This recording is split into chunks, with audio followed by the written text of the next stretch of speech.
on this Friday, having started our journey of renewal towards Easter on Ash Wednesday, let us look for a few moments at the subject of fasting, both personally and corporately. Personally, you may have a book or an experience that you have used that you would feel would be helpful to others. Please share that with your brothers and sisters. Maybe it's something like, just as examples, Arthur Wallace's God's Chosen Fast, or something from the ministry of Derek Prince, or. Jesus said to us on Ash Wednesday, when you fast, not if, when. And you might say, but I don't like to fast, it's unpleasant. Yes, it is.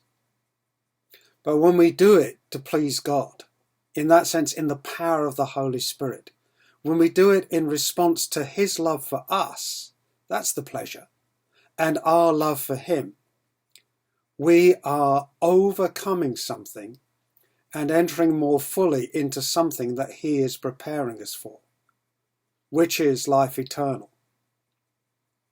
In order to do that, of course, yesterday we saw yet again this call to denial of self, embracing of the cross, and followership.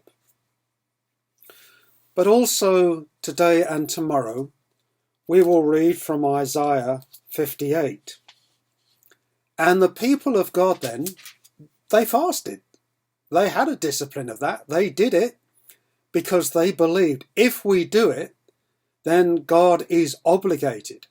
We have twisted God's hand. He must. It's the kind of slot machine understanding and mentality as to the character of God. And God is not beholden to us. Indeed, at that level, He doesn't need us. It's simply out of His desire and love that we have been created.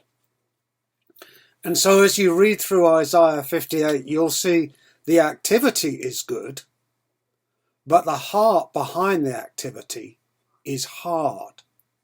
It is wrongly motivated.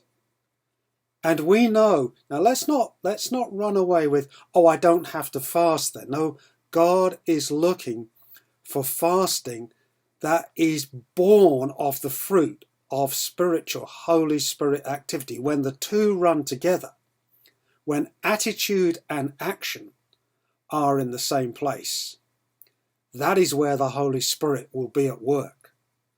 And here the prophets are available. No, available, it's stronger than that. The Old Testament prophets are often called to call the people of God back.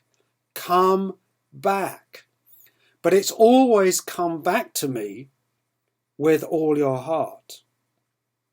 And as you read through Isaiah 58, you will see, yes, surely there were days in which fasting was appropriate and called upon.